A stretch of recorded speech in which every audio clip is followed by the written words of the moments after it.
PixMix. My name is Aaron. My name is Patricia. And today we're talking about Hoppers 2026. This is a movie that's been talked about quite a lot, this being an original movie, and the fact that this is also going to be the one of the two movies, and as we all know, one movie ends up being good, and one movie ends up being not so good. Yeah, and this has happened 4 consecutive times, if you can believe it. Yeah, so we are now going to talk about this one, so the next one that we are going to talk about is Toy Story 5, so I guess we're going to see which one is the good one and which one is the curse, I guess. Or, how about this? And I know this will blow your mind. How about if both movies turn out to be really good? You're asking way too much there, babe.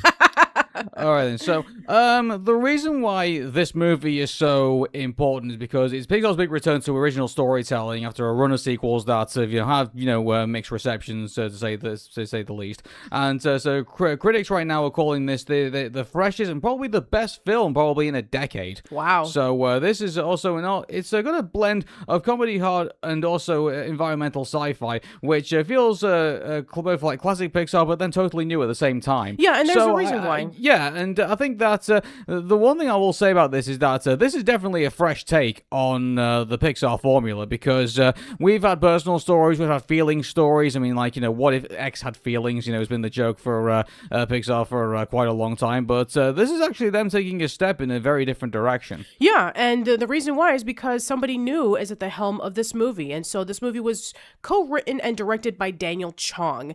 Even though that Daniel Chong had worked on Pixar from 2011 to 2014, he was a storyboard artist, and he did a lot of stuff for the Pixar shorts and some of the Pixar specials, like the Toy Story films and such like that. But this is the very first time in which he's tackling in a big project. And yeah, for the last decade, he was over in Cartoon Network doing We Bare Bears and its prequel series, We Baby Bears. But yeah, this is him coming back to the helm and telling a story that is not a personal story, which we have been seeing a lot of personal stories over the past few years. And I know that for a lot of the Pixar fans who have been tuning into the recent ones, they're saying well, it's very nice that these Pixar movies are doing a little bit different where they're telling personal stories, but they miss the more universal stories. And so, yeah, this is not based off of something from Daniel Chong's childhood. This is just an idea that he had where he wanted to branch out and tell an interesting story about a young girl who was very passionate about the environment. And originally, this movie was going to be focusing on penguins, but then they realized, oh wait, there's too many penguin movies as it is. March of the Penguins, the Happy Feet movies, Penguins in Madagascar, too many penguins. And so they thought to themselves, beavers are really interesting. And the more research he did on beavers, the more fascinating he was, and he wanted to tell a story about beavers. And so, yeah, I mean, this is a new take on a story that we've seen before, the environmental message that we've grown up with our childhoods, like Fern Gully, the Last Rainforest, and Captain Planet. And there's even, discussions of oh, this is like Avatar, but good. But yeah, I mean, it's interesting to see how they decided to take on a story that they usually don't do. Yeah, I mean, there was some worry about this, I guess I would say that. Keep in mind, this, again, is you and I through the 80s and the 90s, we grew up with environmental messages pretty much. Whether it was Smokey Bear, during the PSAs, during the ad breaks, and then all of a sudden it'd be Captain Planet and the Planeteers, or even, the Sonic Satam, not the Adventures of Sonic the Hedgehog. There would just be shows that would say, help us protect the environment and keep things clean and everything like that. And now that we are 30 years later, and we're approaching this subject again, and we're greeted by Mabel Tanaka, who is a 19-year-old animal lover who fights to save the forest glade for personal reasons from being destroyed by a freeway being built around the area. And so I mean, right off the bat, it's kind of you feel like it's going to be preachy, you feel like it's going to be it's going to ram that right there in your face, but no, we actually instead, we get a very personal story with our protagonist, and that is that this was the place that she spent time with her grandmother when she was at a time in her life where she just felt like she didn't belong, and she just felt like an outcast, and it was her grandmother who kind of brought her into under her wing, and effectively taught her the ropes of how amazing nature can be. And then obviously when she passed away, she basically took the mantle of her grandmother and has been fighting for for environmental causes ever since. Yeah. So. And especially since the mayor of Beaverton is planning on making a motorway so that people can be able to get over to the city much quicker than they usually would. And she has been fighting against the mayor, whose name is Jerry, preventing him from going any further into building off this motorway. And there's constant arguments between the two of them. And they're saying, like, oh, you don't understand this situation that I'm trying to do. I'm trying to protect the animals. Well, I'm trying to help out the people in the city. So, yeah, they're in constant arguments towards one another. The great thing about this, though, is that, I mean, like, here's the thing about this. Right off the bat, I mean, you and I, looked at each other and just thought, oh, good grief, we've got the preachy environmentalist against, the big, bad, corrupt politician. It's like, tell me where you haven't heard that before, like any TV show, movie, cartoon, animation, webcomic, that's on Reddit. I mean, like, we're surrounded effectively by this type of character, but surprisingly enough, like, Pixar decided that they're not going to do this trope. Like, they actually humanized all our characters, and this is the one thing I want to say about this, is that for anyone who looked at this, took this at face value, I seriously suggest you don't judge a book by its cover, because this movie actually humanizes, all the characters that, are involved in this. They're not just one note. Like, Mayor Jerry does act, in the best interest of his, of his town that he is the mayor of, and he also takes care of his mother as well, who, can barely look after herself. Yeah. And so, and then you've got Mabel, who is acting in the interest of the fact that she wants to save, the place that meant so much to her family, in regards to her grandmother, and so they actually put some personal story into it. They put some, good emotion into this, which we all know Pixar is very good at doing when they do it right. And so, if anything, they've actually managed to take what I thought was, you look at it and it looks like a really difficult situation. I couldn't imagine Illumination doing a better job of this. I couldn't imagine even DreamWorks doing a better job of this. I think they've taken the situation between two of our characters and played off this rivalry, but didn't say that one of them was particularly the good guy, and didn't specifically say that which one of them was right, which I thought was fantastic. Yeah, and guess what? I mean, Illumination did try to tell a similar story to this years ago, and that ended up being a disaster, and you know what that was? That wasn't the Lorax, was it? It was the Lorax. It was the Lorax. Oh, I didn't realize that was. I keep forgetting that's Illumination. It is Illumination. I thought it was Sony Animation. I thought. Well, no, it is Illumination. It is Illumination. Okay, then, well, if it's not, obviously we'll post a correction. But I mean, like, so we the way that this the way we go about, we're doing this story is that we also put some sci-fi into this as well. And so the scientists, and I'm really glad that they went with it, because as with Stan Lee, like he always says, these guys have to be scientists, or else how the hell they come up with this stuff. So they've been working on this secret project underneath the university known as Hoppers. So they've been building these animatronics, these like animals, so they can put their brains into these animals, and then they can control them, and then basically observe all these animals in their environment. By the way, this is something that actually has been done in not like this as well. Like, No. Don't get me wrong. Like, I'm not saying that people are putting their brains into other animals and going off amongst the wildlife, but in regards to like creating artificial like animals and like having them go around.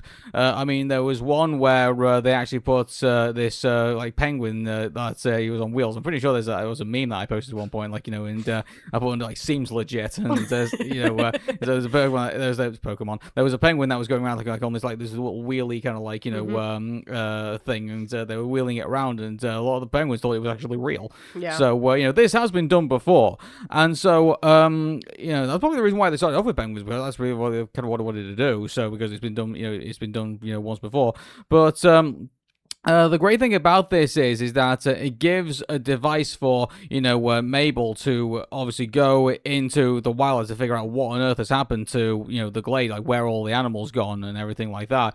And so the one great joke about it is, obviously, as we mentioned before, the one thing that Mabel says, oh, it's kind of like Avatar. And I'm really glad this thing's it's wonderful as well, self-awareness. Like, yeah. It's like, yeah, this is Avatar. We're not hiding this fact, and we're going to joke about it at the same time. Yeah, there's a lot of fourth wall breaking jokes in this movie, which usually Pixar don't really do. They're more subtle than anything, especially with the Easter eggs that Pixar always like to hide with their films. It's like, oh, here's the pizza planet. Oh, here's the ball. Here's Buzz Lightyear. Here's Lightning McQueen. So yeah, I mean, they usually do like subtle Easter eggs, but this one is like, no, we're just gonna crash and break the fourth wall. Yeah, exactly, and I think that's the great thing about this. It has intelligence around itself. Like, it's aware of like its surroundings, and it's not gonna like turn around and say, "Well, we're gonna pretend that the audience is not." Knowing of the fact that we think that this is they think this is Avatar, and or they think that this, or they think that. Like, they're not just having like saying that the audience are coming in as a blank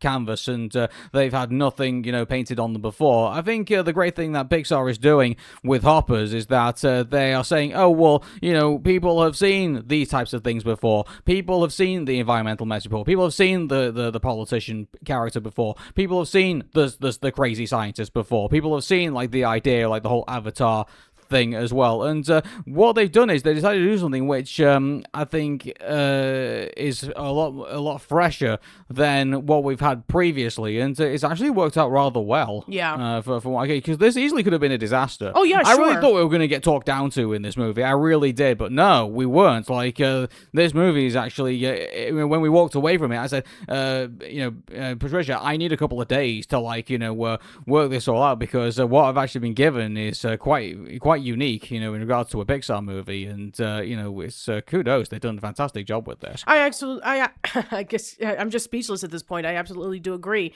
Where, yeah, it was able to go into a direction that we never had seen Pixar done before, and I guess is due to the new writers, the new directors, the new composer. Oh yeah, that's right. It's not Michael Giacchino. It's not Randy Newman. It's Mark Mothersbaugh from Devo, and who has done a lot of composition for various TV shows and movies. You may know him as the main composer for Rugrats and also various other things. So the fact that he was able to come in and do his very first composition for a Pixar film is actually really remarkable. I'm surprised he wasn't called in for this sooner. Well, I'm really glad they decided to say, what music do we want to go, like, ba ba ba ba ba ba, like, like Rugrats, yeah. I always joke, like, what's the Rugrats music's favorite drink? Bo ba bo ba bo ba bo ba. Anyway, so but no, he's actually given a really unique, and also on top of that, he's not just putting just original music. He's not just putting original music into this as well. He's actually taken like other songs, but it's not the case of like, oh, we're just gonna put this in here like like the wrestling theme like in Shrek, where it's like I don't give a damn about my generation. It's like, no, they've actually thought of like the music that they're going to put into this, and all of it works out very well in this. And I think they were very aware of the fact that if they were going to put a song in, they needed to make sure that it fits the mood and it fits the tone, and it fits what's going on here. And I like the whole montage that they did with Mayor Jerry, getting ready for the morning, and the fact that they kind of lead you on to the fact that he's only just making pancakes and just doing things for himself. No, he's getting ready for for his mother to make sure that she's all right before he goes off to work. Yeah, which I think, well, that's really that's a good thing. That's the great thing that with the setup of that. Like, I think if anything, that's one of my favorite scenes of the movie. The fact that Mayor Jerry looks like he's just getting himself ready for himself, but no, he's actually got other people that he wants to take care of, and he actually gives the impression that he wants to care about everybody else besides not just him. Yeah, exactly. And the entire city loves him. They say, "Good morning, Jerry," and we're definitely excited to go over and see you discuss about the motorway. So yeah, I mean, he's like genuinely. Dare I say, they're actually where it was always before about here's the corrupt politician who is going to do evil and wah-ha-ha. Like, no, it's like this is actually a fresh take on the politician character. If anything, a guy actually does what he's supposed to freaking do. Like, so, okay, he's obviously building this freeway over this land, and obviously it's creating, all this tension and everything like that, and obviously the, when we find out about, like, why the animals are, going away, because, they're, obviously with the high frequency, noise that's, going on to, move the animals out of the way. But, I mean, this is the thing about this, like, Mayor Jerry in this is not, I would say, an antagonist. I mean, if you think about it that way, I think you think about this far too simplistically, I think. He's just a guy who wants to do what's best, for the people who elect him, and, that's what he's there to do. And so, the overarching message of this movie is the fact that it's, the humans and the animals all having to get on with each other within this space. And that's the overarching message of this. There's no good guys or bad guys in this. It's everybody having to just get on with one another. And by the way, if people say, oh, Mayor Jerry did, this to, drive all the animals out of the thing. Well, let's just get to the animal side of this story. And I think I could say that there's far more sinister things going on the other side of the story than actually what's going on the human side of the story. Yeah, it actually reminds me of Princess Mononoke, where you get to see the two sides of these conflicting battles between the people in Irontown versus the animals in the forest, where the animals in the forest has seen the corruption of what humans were able to do to the forest. And then you have the humans who are living in Irontown, who are a settlement of people who were cast away from the places that they were living at. There were prostitutes and there were people who were suffering from leprosy because there was at the time no cure for it. And so you have these people who are living there, who are working hard and trying to make a living after being castrated from society and trying to make a genuine living amongst themselves. And you get to see from both perspectives that neither side is right or wrong in this. Like, the animals can be really, really cruel and very, very vicious, and the people are actually really nice if they need to be. It's just, they have very, strong but very justifiable merits as to why they're fighting their battles. And in here, in Hoppers, it's very justifiable, where the animal side, you get to see that the animals are crowded in this one little last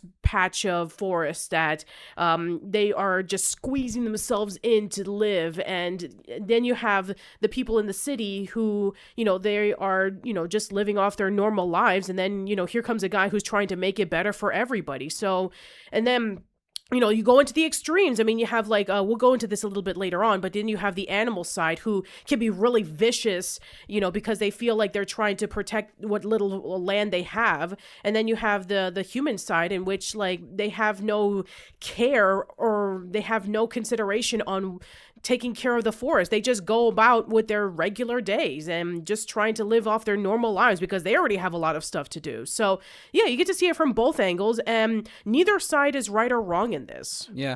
The one thing I would say about Mabel is being I would say the story driver of all of this is that once she jumps into the beaver animatronic and then goes into the animal world, and then she can I actually don't it's funny that they don't seem to give much. The weird thing about this is that they do a good job of saying that Mabel can understand all what the animals can say, but at the same time do not let on that we're not going to explain. Do a mass explain of why she can do this and everything like that. And I mean, that's something that Pixar back in the day actually would do with all of this. I mean, they do go into a montage of them going towards building the animatronic beaver that can be controlled and with the hopper and everything.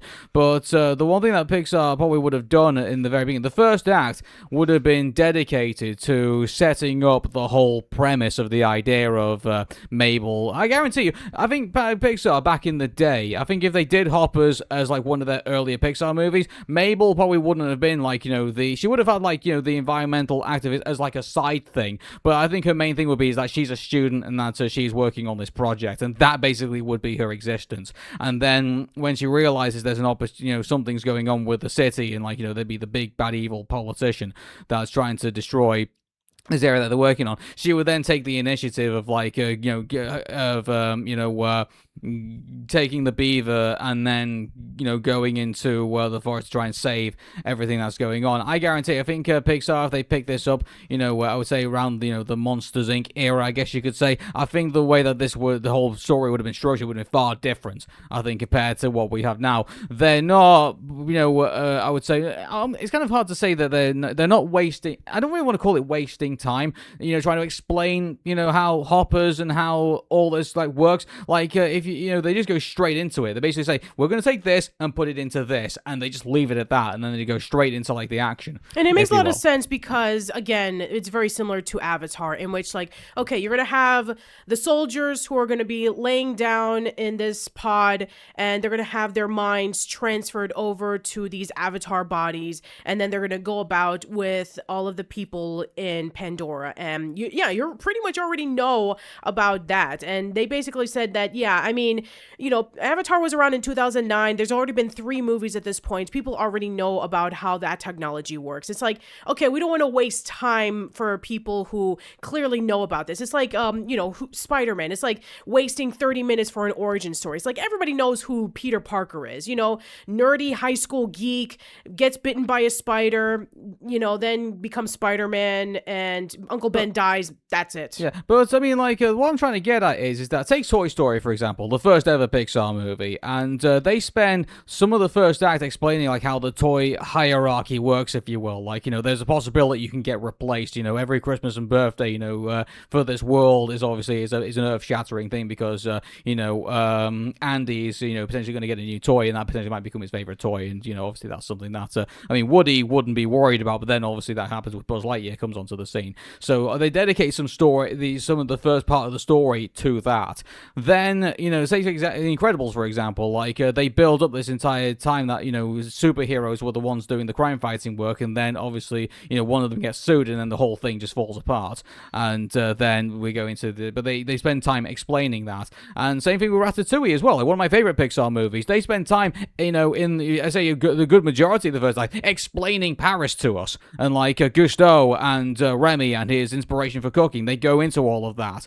And but with Hoppers, they spend less time, unlike the other movies that Pixar have done in the past, explaining the mechanics of how this movie works. They just go straight into, like, what the story is, who our characters are, this is the situation, and they basically just say, okay, we're moving on to the next thing, and we're moving on to that thing, and we're not going to stop to explain because we've got story to do. Yeah. And I think... we got story to do, we got places to go, we got people to see. Exactly, yeah, and I'm really glad that this thing didn't do... I mean, this movie could have been a lot longer, than it actually was, and probably, who knows, maybe when we see all the stuff that's been cut out from the movie, maybe it will be seen how long it actually was. But the great thing about Hoppers is that we're sticking to our characters, we're sticking to their emotions, we're sticking to the story, and all the technical stuff that would basically be in the manual, I think, of Hoppers, we're leaving to, like, if we ever decide to release more content, or if we ever decide to, like, do things on the side. Mm-hmm. I mean, it's just to see what the DVD and what the Blu-ray extras are going to be about this. That would be really interesting. That'd be really interesting. It'd be kind of cool. Like, there's like a controversial, like, imagine if they did something like Marcy's Journal, where, like, they did like put all the Hoppers research in there. Like, I reckon that book would sell pretty well, actually. Yeah. Yeah, I guess if Dr. Sam were to say, like, okay, this is like how we were able to put this idea for the Hoppers project, and we're going to go into much more bigger details. I think that'll be really interesting. You get to see, like, maybe notes from Mabel saying, like, oh, this is the coolest thing ever, and oh, I can't wait for this to be finished, and stuff like that. Yeah, exactly. And so I think there's the great thing about it is that they're not stopping to, that we're getting on with this movie, and I think that's something that's a lot different from other Pixar movies that we've had in the past, because Pixar movies, they want to explain. In this movie, it doesn't want to explain, it just wants to get on with the story. Yeah, and also the fact that it focuses a little bit more on the humor this time around. It focuses a lot more on jokes. It focuses a lot more on a lot of things that is, intended to make people laugh. And funny enough, a lot of the Pixar senior employees were actually very hesitant on, greenlighting this movie, because it's like, oh, wow, this is something that we would never do for a Pixar movie. But Pete Docter stood behind Daniel saying, like, I see his vision. I want him to continue with it. I can see why, because, like, you look at, when you and I first saw the trailer, we were kind of like, is this really going to be, as successful as, like, all the other Pixar movies? Yes, it is. And good on Pete Docter for, sticking to his guns. And, I mean, it won't just be Pete. It'll be, like, everybody else will basically be rallying around, because maybe that's something that they want to do. Like, maybe they want to take, like, a challenging situation, and maybe they want to make something really good out of it, because, it's funny, because it's okay when you say, well, let's start with this easy formula, because we know it works. But then I think one thing that happens is, I think with that, is that you start to get kind of like cocky, you start to kind of get a bit fatigued, and you feel like, you've already got the success already. Like, look at some of the best Pixar movies that have come out. Like, Ratatouille went through production hell and came out the other side and smelling of fresh roses. And look at The Incredibles. I mean, like that in itself was also a challenge to do because of all the technical marvels that they had to pull off, like Violet's hair, or like creating Universal Man, or like doing all the other things. Some of the best Pixar movies have come out of challenging situations, and dare I say, maybe that's what's the thing. That's something that Pixar should really do. Like the worst movie right now for Pixar, as we all know, is Cars 2. Yeah. Hands down, and we all know why it's bad. And yes. it's just because you look at it and it's like, well, Cars did successfully well, and kids love cars, and we can just put in this whole thing together, and it doesn't require all that much force. And hey, let's bring in Mater for like I can feel Larry the Cable Guy to doing some a couple of jokes like and all Get that her stuff. done. Get her done, like exactly, yeah. And there's no real strong thought process that went into Cars 2, in my opinion. I don't know, maybe someone out there who was involved in the Cars 2 production could probably correct me, I don't know. But I think they knew that this was going to be a very big and very strong project that they were going to need to put some big muscle behind, because the whole thing itself sounded like a challenge. And so the fact that they did this, and maybe that's something they probably should do more often. Maybe they should take challenging subjects, or maybe take challenging story narratives, and maybe they will come out with a great Pixar movie. And so I think Hoppers is a good example of that. And also, I think, from seeing people who are not from the Pixar family, such as Brad Bird, and I know Daniel Chong did work on Pixar for a little bit, but, he wasn't like a mainstay for like writing and directing like all the others. But I would argue that they would bring in people who are outside of the Pixar family and bringing them in to, showcase about what ideas that they have. I mean, we saw how Brad Bird was able to take ideas that were completely different from what Pixar was doing, and is able to generate some of the best that had ever been featured in the company. The Incredibles 2, and Ratatouille. And with Daniel Chong, I mean, he, again, worked on Cartoon Network for over a decade with We Bare Bears, one of the most successful shows over there. And he was able to take, some of the experience of We Bare Bears, which is a mixture between comedy and a mixture of heartfelt moments, and is able to put it into Hoppers. That makes me wonder about, like, I would love to see people who are outside of that, get the opportunity to present something for a Pixar story. And, I know that Matt Brawley and Rebecca Sugar's Sony Pictures animation film was canceled, and now Matt Brawley's working on his own project. But, I would love to see him do a take on it. Maybe they would be more interested in doing a Thai-centric story. You know what, but here's the thing, Matt Brawley, Alex Hirsch, and Dana Terrace, I mean, they put on, some of the best Disney shows, that had us all talking between, the 2010s to the 2020s. And, you would have thought that Pixar, would have looked at that and thought, we need to bring some of that talent in, and we need to maybe have Dana, create, something that's way outside the Pixar formula, or maybe have, Matt Brawley come in and, or Alex Hirsch come in and do something really spectacular. And I reckon they could do great. I think Craig Butler could do a great Pixar movie. Dare I say, imagine they brought Maxwell Atoms in. That would be so interesting. Or maybe at the time when Tarkovsky, hadn't lost his marbles, maybe where they could have brought him in to bring in, do quite an ambitious Pixar project. I don't know. There's plenty of people outside of the Disney sphere, or people who are outside the mainstream Disney sphere. I mean, if they continue doing that, and they could end up with some very good Pixar movies, for the next 15, 20 years. Yeah. So, and again, I think that from what we were able to see with Hoppers, and I know that this is going to disappoint some people, but they were arguing about maybe the personal stories that Pixar had presented, maybe it's just not working very well. And now we just need to go back to basics, universal storytelling. And through word of mouth, it's spreading out that Hoppers is a good movie. And maybe, they should take a sideline to it, which, I don't agree. I mean, I do think that the personal stories do have some merit into showcasing on, what the directors were going through in their youth, and they should have the ability to share it with the world. And I get it that it's not going to appease released to millions of people, but I mean, they are justifiably so on, being existing. I agree with you, but at the same time, I think, unfortunately, look what's happened with them. And I'm quite disappointed, really, that they turned out the way that way, because I think something personal to somebody, I think, can obviously be a good story. I think if, I don't know, Micah, maybe it's too niche, maybe? Like, I can understand it being too niche. I mean, Onward, Soul, Luca, Turning Red, Elio, I get it. They're really niche. I mean, not everybody's going to relate to a African-American piano player. Not everybody's going to relate to a Chinese-Canadian teenage girl. Not everybody's going to relate to... Well, here's the thing about this. I mean, I can't really say Soul and Turning Red, or maybe even, did Luca ever actually come out during the pandemic? Yes. Luca did come out during the pandemic. It did. I mean, there was stuff going on at the time, like, which were out of Pixar's control. I mean, like, I know eventually Turning Red did get, a theatrical release, but I mean, like, everyone had seen it on Disney Plus already, so, like, why on earth would they come out to the theater to go see it again? Yeah, I mean, we talked about this before in Arun and Patricia This is what I hate ago. about this. The fact that they, after the pandemic, they said, some of those movies you saw on Disney Plus, well, we're going to release them in theaters anyway, and, like, we'll lose a lot of money out of doing it. And I'm just like, why? Why would you do that? There is a reason why they wanted to give, the movies a chance to get their theatrical run after the pandemic. And they released Luca, Soul, and Turning Red, and there were... It's kind of like saying, well, I'm going to, it's kind of like saying back in the 80s and the 90s, well, I'm going to release my movie on TV for free. And then after that, actually, that's the joke that they did in the Simpsons movie, if you remember. Why are we watching this on there when we can watch it on TV for free?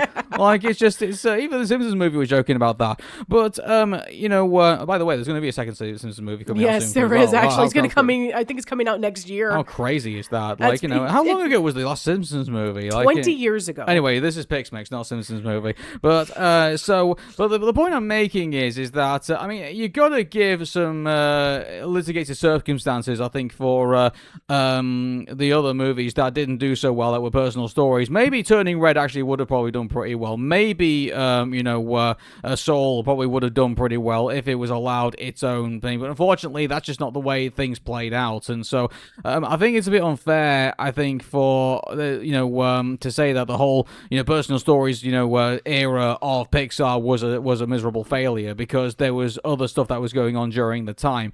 I think what they're trying to do at the moment is, because of all the chaos that was brought in by the pandemic, I think now Pixar are trying to claw back, and what they do, they go back to their bread and butter, which is taking a really unique situation, putting in some, interesting characters, and putting in an interesting story along that, and obviously coming out the other side.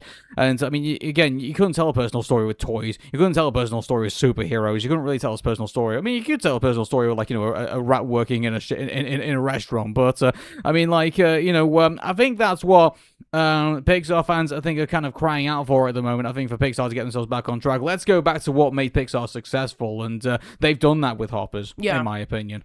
Yeah, and I wouldn't be surprised if they continue this projection forward, where they're going to focus a little bit less on the personal stories and go more into the universal stories that people fell in love with Pixar in the first place. Mm-hmm. Anyway, so yeah, let's go over to our other characters. I mean, we've gone a long away from the main plot. There's one thing that I'm very surprised. Before we actually move on to other characters, there is one thing I will say about Mabel. What's the one character you think people? I thought you think Disney hardcore fans were going to compare it to. What's the one character you think they were going to compare it to? Oh man, I mean, like, take a pick. No, seriously, I think there's one character. I think I'm really surprised that when Hoppers came out and people went to go see it, I'm really surprised that there's one fandom that didn't pipe up about Mabel, and I think unfairly, by the way. I'm going to explain why. But what's the one character you think that Mabel was going to get compared to? Who? Losner from the Owl House. Ah, I see. I thought that was the way it was going to go, and surprisingly enough, it's actually, I keep tabs on the Owl House fandom from time to time, and they've actually been kind of quiet about this. But you've got Mabel, and she's obviously been through some grief growing up, and now she's got like all this emotion that is kind of built up inside her, and she needs to put it into something to kind of distract her from like her own flaws and everything like that, and that's the reason why she's got that. But here's the thing about this, anyone who's comparing Mabel to Luz Noceda from the Owl House, I think is grossly unfair. I think that's probably the reason why it probably hasn't come up. But because Luz was was she had her own problem. Also, she was a lot younger too. Luce was 14 and Mabel is 19. She is, yeah, and but the point I'm making is that I think where Mabel and where Luz are both coming from, I think are totally different, and so you've not got where Luz going around trying to like save the environment and stuff like that. Like if anything, like she's trying to like become a witch's apprentice, and then he kind of rolls into like into more like conspiracy that's kind of going on within the Boiling Isles, and while Mabel is not with that, like the trajectory that she goes on remains constant in this, and if anything, like she ends up kind of like not being aware that she's actually the eye of the storm sometimes within all of this, whether it's what she does with like where taking over the Hopper animatronic, whether it's disrupting the animal kingdom in the way that she did, and so I think that the direction I think of both characters, I think while there are some probably little similarities to what's going on, I think it's unfair to compare the two. Okay, in my opinion. All right then. Yeah, so let's go over to the forest, and apparently there's pond rules where Mabel is like learning the hard way about like, oh, maybe this isn't going to be as easy as she thought of just getting one beaver and taking it over to the glade. She sees like this beaver who's just right there by the pond named Loaf, who's just like the laziest beaver that you can imagine. And then you have Ellen the bear who is about to eat Loaf, and then she you have Mabel defending, Lo from being eaten, and then Ellen's like, well, it's pond rules. I mean, this is how it's supposed to be. If an animal gets captured and eaten, I mean, that's just the way it is. It's the circle of life. Mm-hmm. Circle of life. Yeah. So actually, one thing I'm really glad that they didn't do this. No Lion King references. Well, no, of course. I'm really glad that I really thought that was going to end up being like something like that. Like, couldn't you easily see that? Like, if this was written really poorly, like King George in this basically just be like a very comedic version of Mufasa or something like that. Like, you could see that, couldn't you? Yeah. Like, him just going like on these like nonsensical tirades, but not tirades, but like things like that. But no, King George in himself he's actually a very interesting character in all of this, even though like you could easily say that he falls into certain tropes, which is like he's the one who like sees the good in everybody, and he believes that everyone has some good inside them, or and the like, and but unfortunately that ends up in being kind of a bit gullible, really. Like so when someone does actually something truly terrible, and he can't really realize that there's some people who do acts that you just can't get past, and that brings us to I think what is effectively our real antagonist of all this is that is the what's his name, who's the caterpillar? The caterpillar. Oh, character. Titus. Titus, yeah. So if anything, that brings us to our real, antagonist of all this, which is, is Titus, and but then obviously you could say that he's sort of like, a tragic villain in himself, because he just saw his mom who gets smashed. Oh yeah, the theater reaction was priceless, by the way. You have all of these families who came to the movie theater that we did, and the moment that Mabel accidentally squishes the insect queen, everybody was like going like, oh my god, holy shit, what just happened? We were just like, I mean, Aaron and I were genuinely shocked. The entire theater experience was just amazing. I can't remember the last time I had an experience like that. Like, I think the only time I thought was when I saw the first Avengers movie, and then where you saw the Hulk basically just take Loki and just smashes him around, and then he just turns around and says puny god, and then it's just like kind of like everyone kind of takes it in at first, and then when we move on to the next scene, like there's just this starts to become this build up of laughter, like of what we've just seen. Yeah. Oh wow, this is. I got the same experience too when I saw the movie. This is not what we thought it was going to be. Yeah. But then we kind of go like, oh good grief, and then like when you see the fact that she's just killed the queen,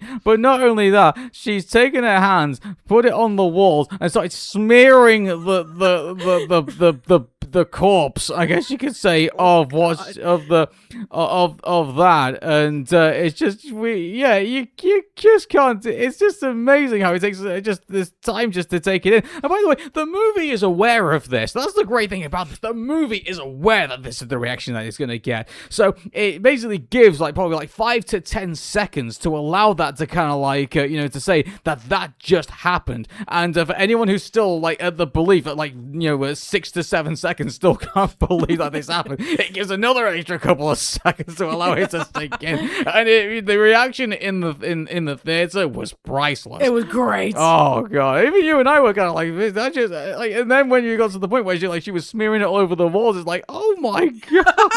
It's and no other Pixar movie would have done this. No other Pixar movie would have done this. This was gold. Oh. Yeah, that was just priceless. I'm not suggesting that where we have any more disgustingness like that. This is the thing I worry about. This is is every other Pixar movie now gonna have to up the ante? It's gonna have to every time there's a death of a character, it has to be kind of as gross as possible.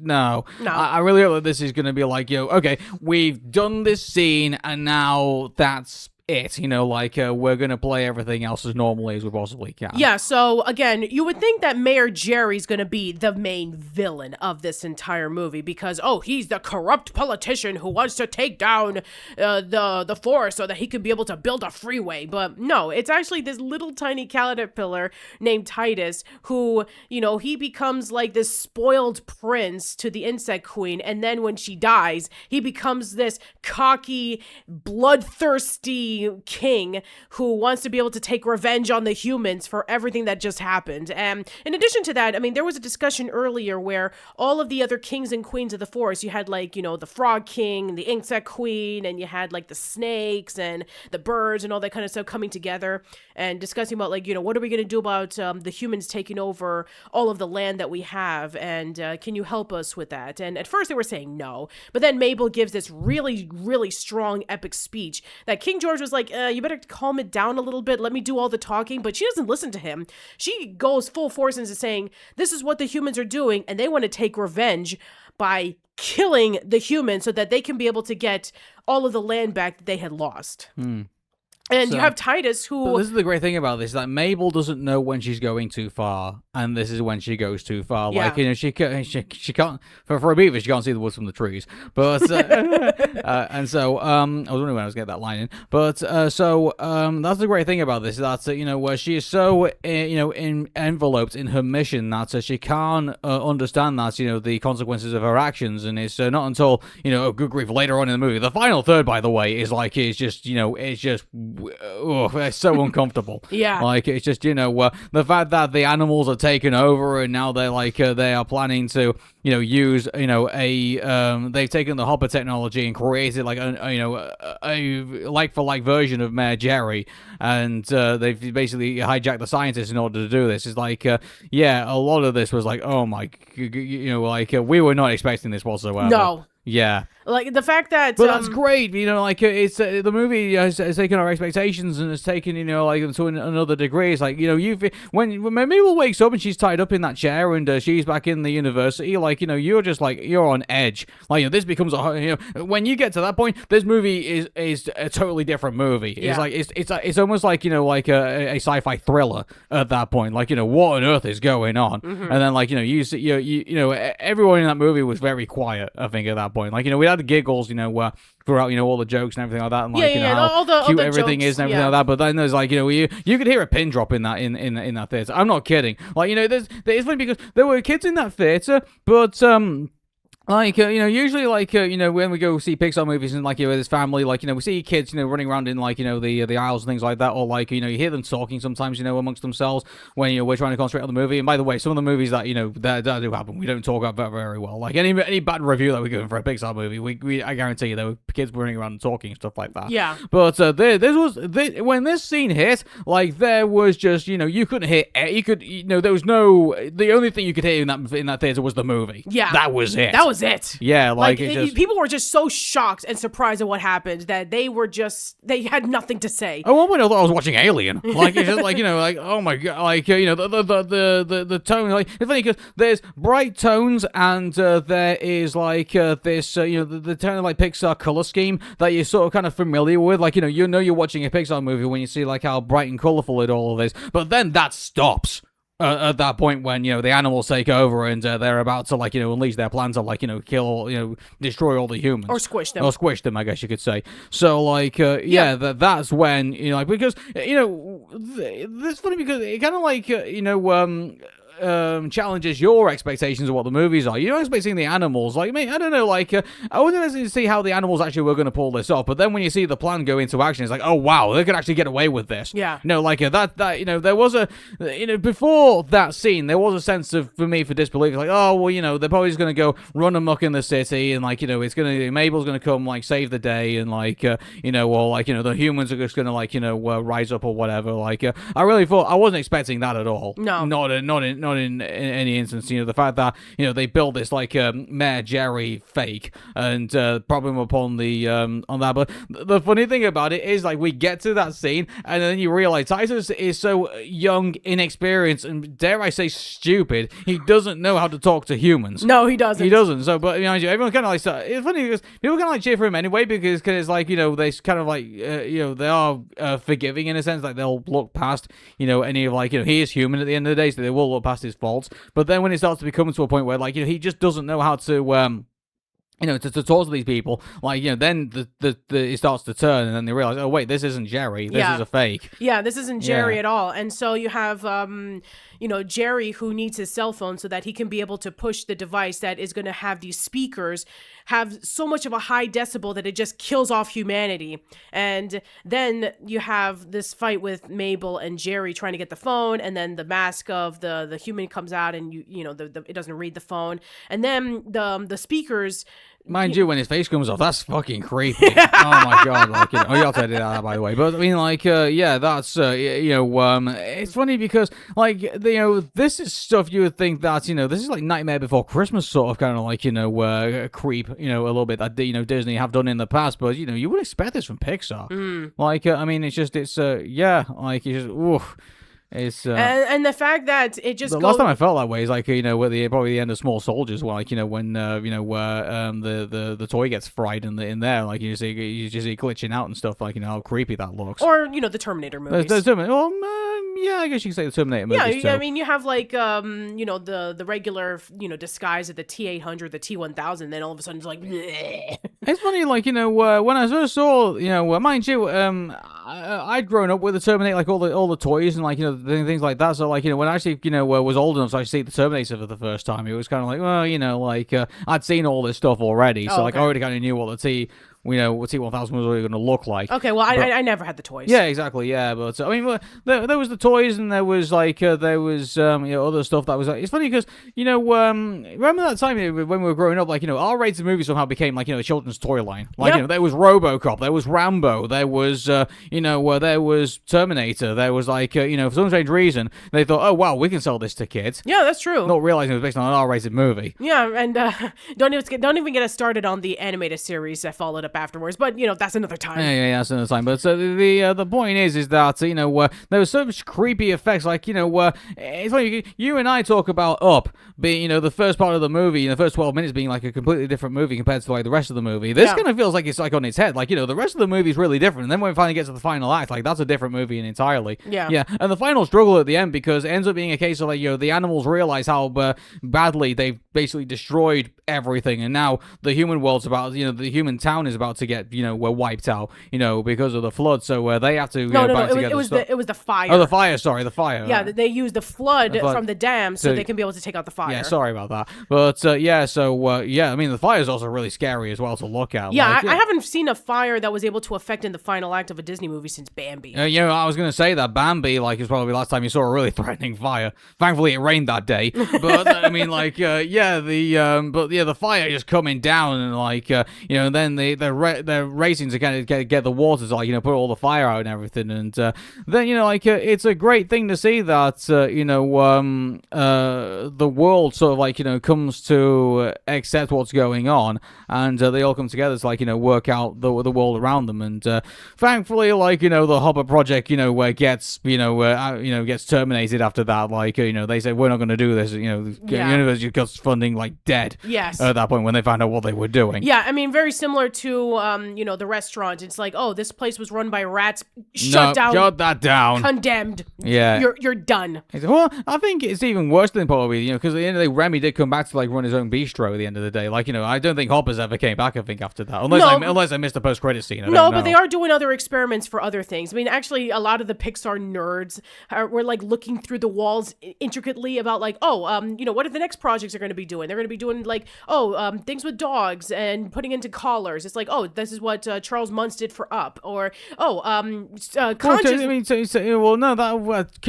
chronologically, that wouldn't make any sense. I mean, like, because... to be fair, we don't even know the chronologically the timeline of the Pixar film. No, well, I'm pretty sure the timeline I'm pretty sure Up happens way before, Hopper's did, in the timeline, I think. So, yeah. It was probably just an Easter egg. Yeah, probably, yeah. But, there are always Easter eggs in these things. I mean, it's usually like, it's been a while since we ever talked about the Pixar theory, like how these movies all come together. Like, yeah, it's been a while. Yeah, I mean, some of these movies that we have are so different now. I highly doubt they all exist in one universe. I have no idea.